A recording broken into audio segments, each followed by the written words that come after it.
Kasi kung ipapamahala mo sa DOJ, kagaya po ng nangyari, by hindsight, makikita ninyo. The one that headed the DOJ, now ombudsman, siya pa yung promotor ng Bend the Law. Grade 1 pupils po, alam po nila yung nangyayari nung araw na yun. Bakit po ang DFA wala pong nalalaman sa nangyayari?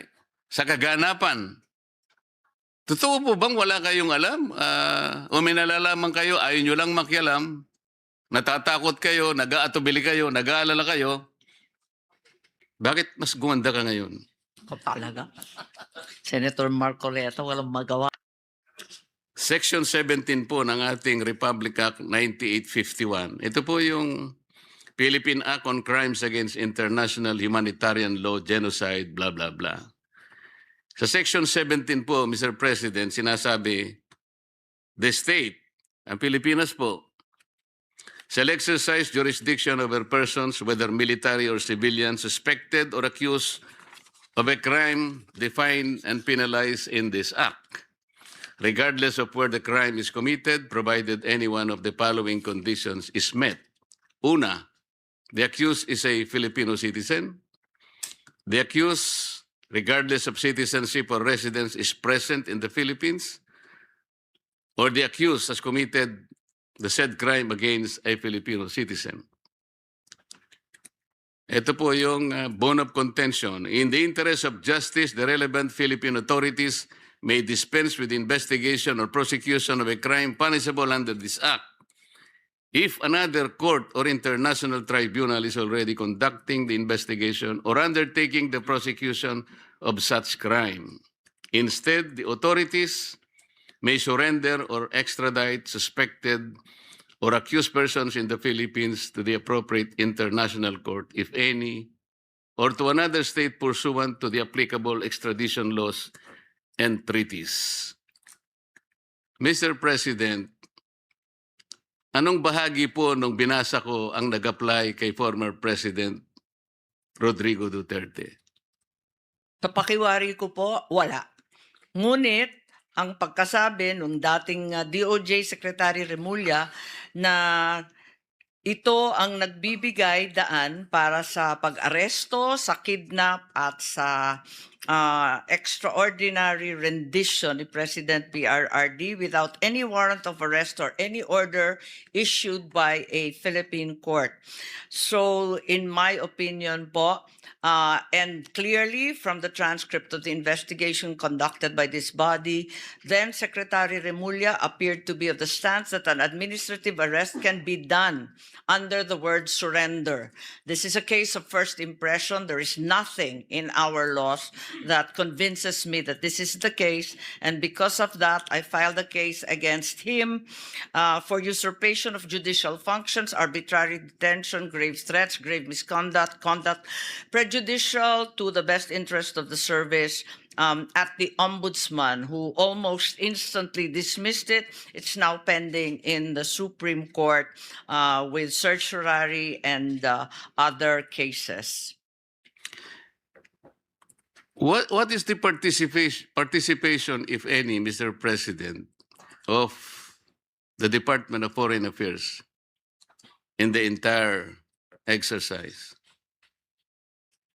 Because the discussion has been whether this is extradition or surrender, the primordial question would be whether there exists a bilateral extradition treaty between the foreign state and the Philippines, such that it allows a request for extradition.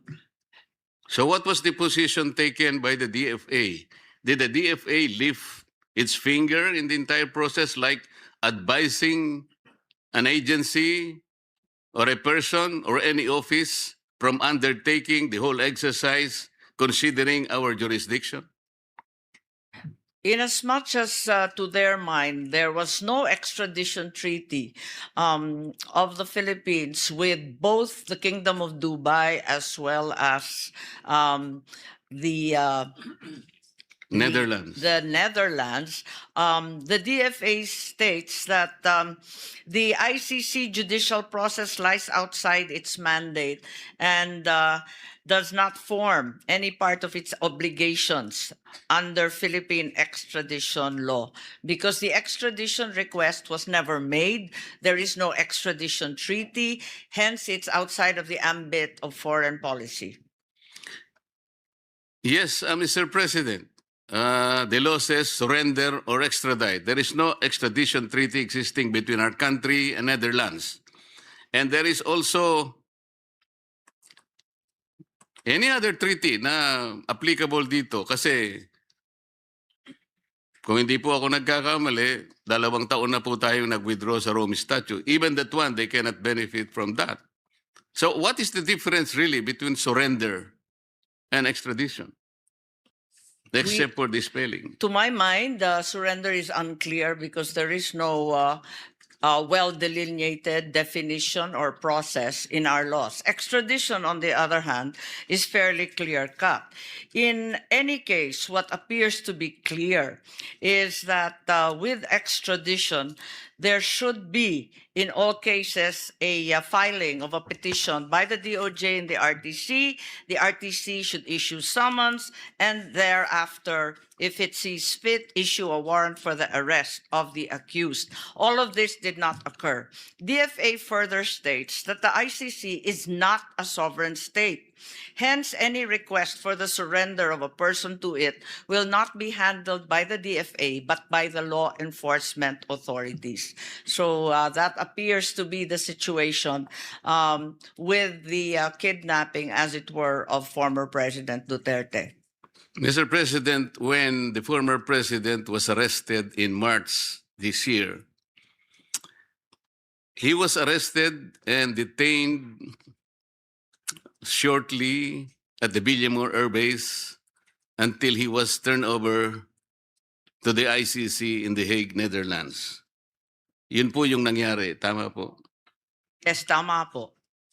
Ang sabi po ng ating pamahalaan, we simply cooperated with the Interpol, not with the ICC. Is that correct? Yun po ang dahilan nila, pero maliwanag na yung Interpol hindi na naman nagbigay ng anumang red alert. Ang pagkakaalam ko po, although hindi naman official po na inamin, yung ICC po ay nag-issue raw ng warrant of arrest against the former president. Tama, wala po, kundi simpleng diffusion notice lang po ang pinamigay. Na napakaliwanag dun sa diffusion notice na kinakailangan ng warrant of arrest na manggagaling sa mga authorized court. But Mr. President, may hawak nga po silang kopya ng warrant of arrest pero wala po sa papel. Nandun lamang sa cellphone ni General Torre at the time. Tama. Yun din ang sinabi. Yun din ang salaysay ni General Torre na pinakita daw niya sa cellphone at lumipas ang ilang oras bago binigyan ng maayos at hard copy, ika nga. Kung Interpol po ang pinagbigyan ng ICC and the Interpol is the one to serve the warrant of arrest to the former president, which office is the local counterpart of Interpol in this country, Mr. President?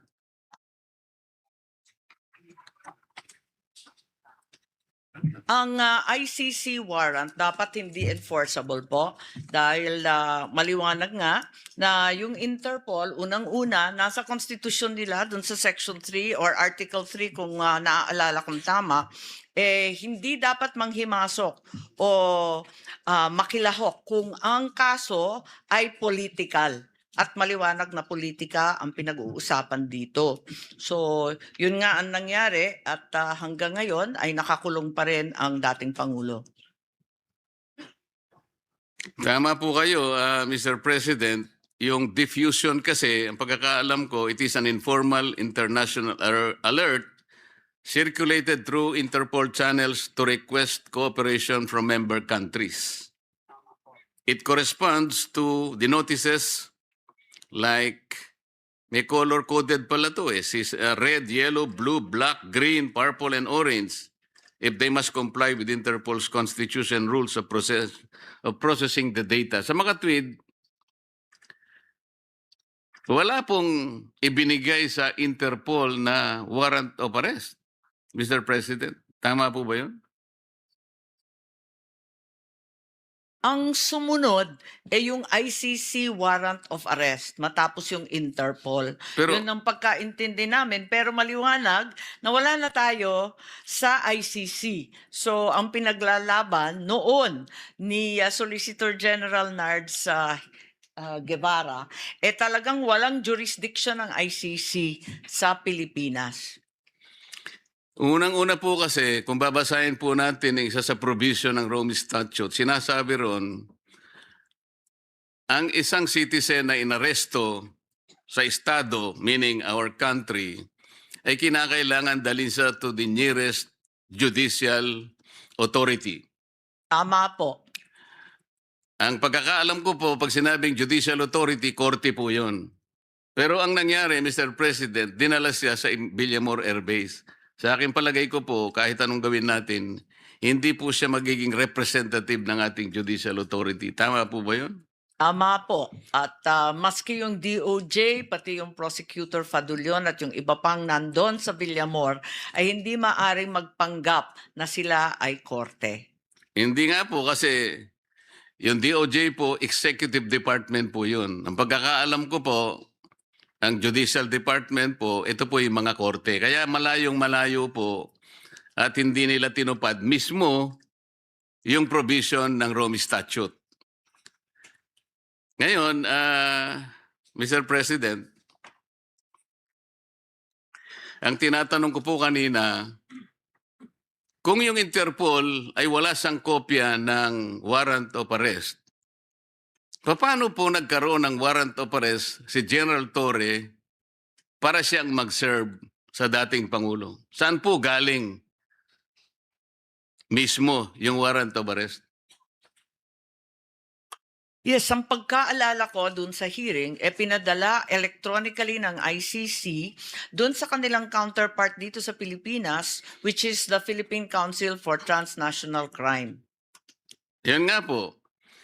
If the local counterpart of the Interpol is the PCTC, sila po dapat ang nag-serve ng warrant of arrest.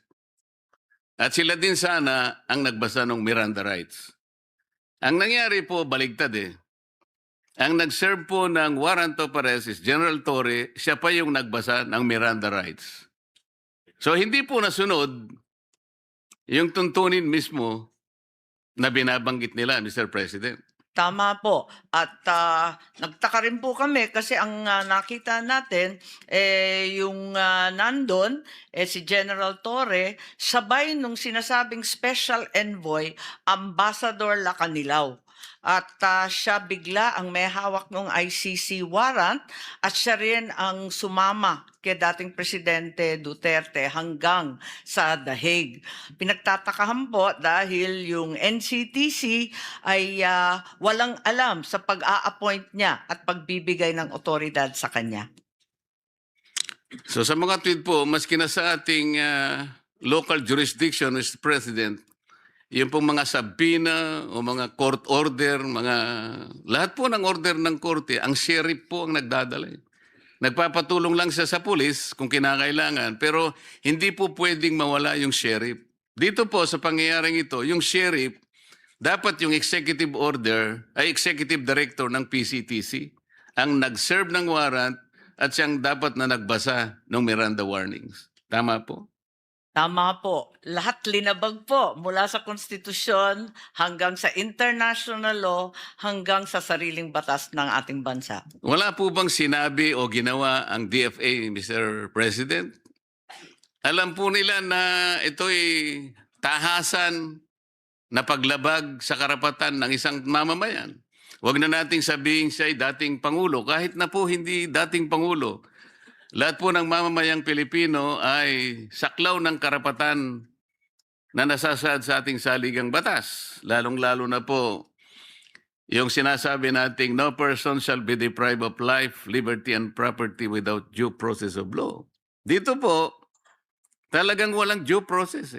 Nagsalita po ba o gumawa man lang ng aksyon ang DFA sa anumang kaparaanan para ito'y maipaalam natin do sa grupo ng mga tao o opisina na gumawa ng bagay na ito laban sa dating Pangulong Rodrigo Duterte? Ang tanging nagawa lamang ng DFA pagkat sila na rin ang huling nakaalam ng mga pangyayari yung mga welfare check nung dumating na sa detention center ng The Hague ang dating Pangulo. Dahil ang tumayong kinatawan ng DFA pati ng NCTC ay si Ambassador Lacanilao.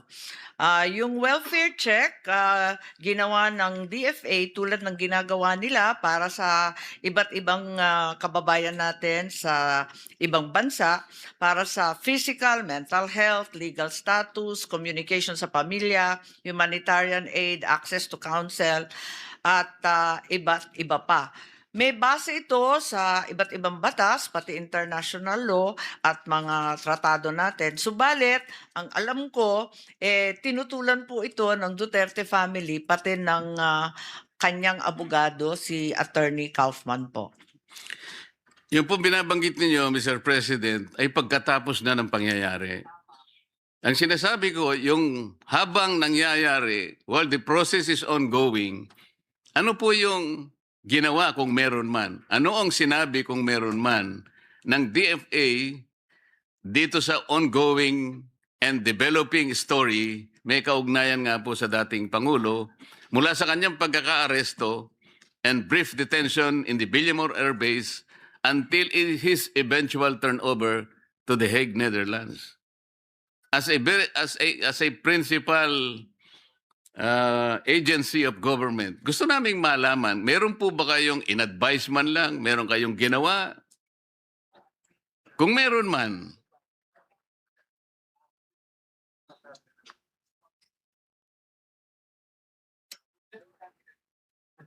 Yes, sa pakikinig ko sa DFA, hindi nila nabalitaan itong mga pangyayari kundi tulad natin, nakatutok lamang sa telebisyon at sa radyo hanggat tapos na ang lahat. At sila ay pumasok lamang nung nandun na sa The Hague. At eto nga, sinubukan nga bantayan ni Ambassador Malay doon sa The Hague, Malaya, para sa mga welfare check na gagawin. tama po ba yung narinig ko, Mr. President? Hindi po nalalaman ng DFA ang nangyayari? Wala po Noong araw silang, na yun? wala daw silang alam. Tinanong ko, pati yung Dubai, hindi rin nila nalaman. At yung tropa daw sa Dubai, hindi rin sinabihan. Ganon din sa paglapag sa The Hague. Kahit na po yung mga grade 1 pupils po, alam po nila yung nangyayari noong araw na yun. Bakit po ang DFA wala pong nalalaman sa nangyayari? Sa kaganapan? Totoo po bang wala kayong alam? O may nalalaman kayo, ayaw nyo lang makialam, natatakot kayo, nag-aatubili kayo, nag-aalala kayo? Kasi kung ganun po ang ating behavior, hindi po tayo nakagaganap ng tungkuling inaasahan sa atin ng ating mga mamamayan. Ang Department of Foreign Affairs po, may malaki ang kinalaman dyan sapagkat magta-transport kayo, magta-turn over kayo ng isang mamamayang Pilipino, nagkataon na dating Pangulo ng Republika ng Pilipinas, wala kayong nalalaman, hindi nyo alam ang nangyayari. Paano maniniwala ang tao sa inyo, Mr. President? Siguro hindi tama yung unang sinabi kong hindi nalalaman kasi tulad nga ng sinabi, nakikita naman sa telebisyon at sa radyo. Subalit, sila ay nanonood lamang pagkat ang totoo, linihim ang mga pangyayari ito. Di ba po, binanggit ni Secretary John Vic Remulla na ito ay group effort ng iilang katao lamang. At sila-sila lang ang nag-uusap. Hindi naman na dinamay ang DFA, hindi naman sinabihan yung mga ibang dapat na nandun, yung National Transnational Council, Transnational Crime Council, hindi naman sila sinabihan Iilan lang talaga ang napiling nandun. Nakakatuwa pa nga dahil yung Villamor, kung tutuusin, talagang Air Force facility. Pero ang nag-take over yung PNP at naging caterer na lamang yung Air Force. Hindi rin daw nila alam. Sana ay magkaroon kayo ng magic, Mr. President. Mapaniwala ninyo ako doon sa ganong kababaw na pangangatwiran na talagang hindi nila alam. Palagay ko po, alam ninyo, ngunit nag-aatubili talaga kayo eh. Kahit na hindi po kayo officially informed, inintay po ba nyo yung merong magsabi sa inyo officially, kailangang makialam kayo rito. O ano bang posisyon nyo rito? Pagtulungan natin ito para sa ganon ay maayos nating maproseso lahat ito nang walang masasabi ang mamamayan. Wala ba kayong ganong katungkulan na makialam kayo? Ano ba kayo, yung kailangan lang may mag-notify sa inyo kahit nakikita ninyo na maaaring may batas na masasagasa dyan, dadali ng isang tao sa ibang bansa. Meron ba siyang visa doon? Sino ba ang sasama sa kanya? Bakit ang sumama sa kanya ay tao ng SETC? This is the Special Envoy on Transnational Crime. Hindi siya yung PCTC. Bakit siya ang sumama sa dating Pangulo, hindi yung Executive Director ng PCTC? Hindi nyo ba alam yon? Opo. Alam din naman, nabalitaan na rin siguro ng DFA, subalit tumatalima sila dito sa kanilang mandato na tutulong lamang sila sa executive. Yung kasi ang nakasulat sa batas, sa Commonwealth Act 732, RA 708, 7157, na siyang nagbibigay buhay sa DFA. Advise and assist the President in planning, organizing, directing, integrating, evaluating foreign relations. Yun lang po. Sa pakiwari nila at sa pagkaalam nila, hindi sila sinabihan o pinasama dito sa group effort na sinasabi ni Secretary Remulla. Masyado namang napaka-parokyal po nung tinuntun po ninyong argumento, Mr. President. Mas mataas pa po ba sa Constitution po yung sinasabi ninyong pinanggagalingan yung legal basis? Ang sinasabi po sa Constitution, dapat magkaroon ng due process ang isang mamamayan, lalo na kung ang pinag-uusapan ay yung kanyang buhay, yung kanyang kalayaan, at ang kanyang mga tinatangkilik. Yun po yung fundamental provision. Dadalhin nyo ang isang mamamayan doon.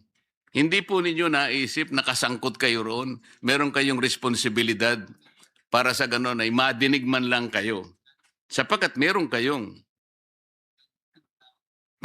kaugnayan sa pangyayari at sa mangyayari do sa tao na kanyong dadalhin sa ibang bansa. Tama po?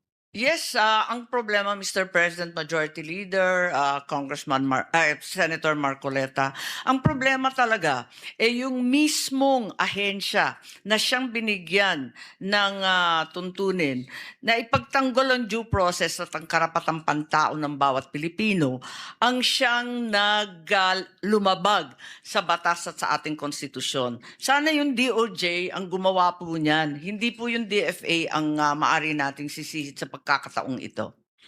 Mr. President, gusto ko pong linawin na hindi ko po sinisisi ang DFA.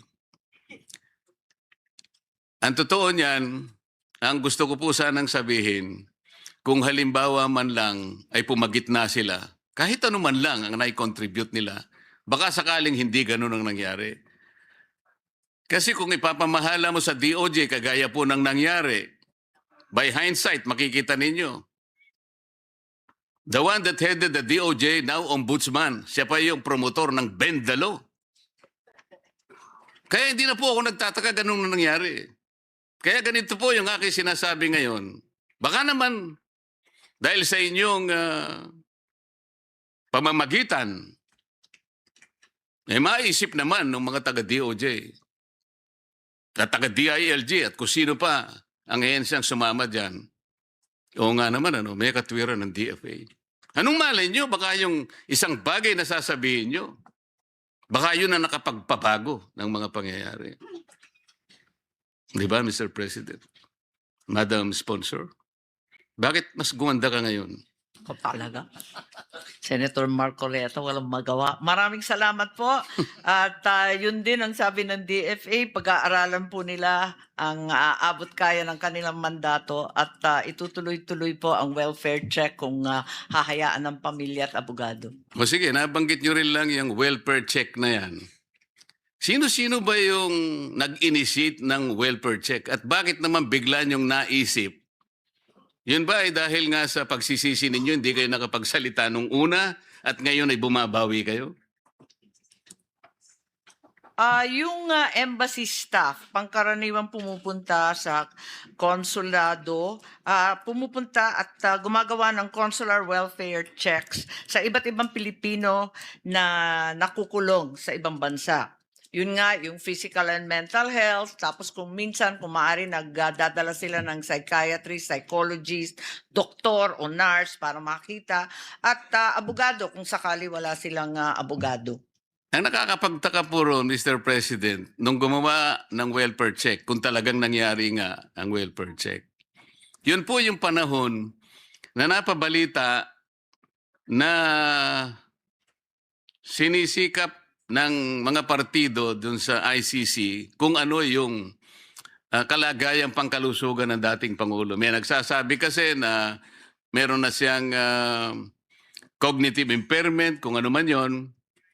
Bakit doon lang kayo nakapag-isip na kailangan palang puntahan? Sino-sino po ba ang mga personalidad that constituted that welfare check group?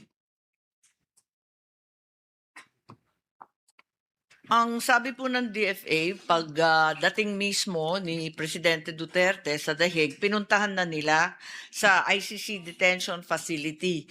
So pumunta sila 24 July, tapos bumalik ulit nung 9 September para siguraduhin na okay siya. Pero yun nga, ang balita, kinakailangan muna sabihan ng pamilya kasi akala nila talagang sinusugod sila pati yung abogado kinabahan. Kung July po yun, malayo po yun. Kasi Marso pong dinala ang dating Pangulo sa The Hague. Kung pumunta kayo July, matagal-tagal na po yun. Kaya sinasabi ko po, parang naugnay dun sa pangyayari na sisiyasatin ang Pangulo dahil nga hindi siya fit for trial dahil nga sa napabalitang problema sa kanyang kalusugan. Doon naman napabalita na nagkaroon ng welfare check. Para ang nangyari po ngayon, kaya nyo chinecheck ay para malaman kung fit siya na mag-undergo ng trial. Yun po yung naging konklusyon ng representasyon ito sapagkat sana pagkarating o kaya regularly ginagawa yon, hindi kayo mapag-aalinlanganan na ginawa nyo lamang yon sapagkat gusto nyo talagang ma-check kung fit or hindi. Baka merong nag-utos o may nag-suggest na sige nga, tingnan natin kung hindi siya fit for trial. So parang merong bad faith ang pangyayari. Mr. Wala President. naman pong bad faith. Maaring hindi maliwanag ang aking salaysay. Paglapag na paglapag, ang ating embahada ay pumunta kagad sa dating Pangulong Duterte upang magbigay ng toiletries, clothing, winter gear. Malamig pa kasi nung Marso. So, pumunta sila kaagad-agad, binigyan ng winter gear po. Tapos, sinabihan na nga yung ICC at yung Dutch authorities na i-examine siya kaagad-agad kasi marami na ngang sakit ang dating Pangulo at gusto nila magbigay din at tumulong para sa humanitarian visa para sa mga opisyal, individual, pamilya na lilipad sa The Hague. So dumating sila doon, Marso kaagad-agad. May regular check-up, yung tinutukoy na July visit at saka yung September visit, follow-up na po yun. Sino-sino po ang mga katauhan na nag-constitute ng welfare check? Sino-sino sila?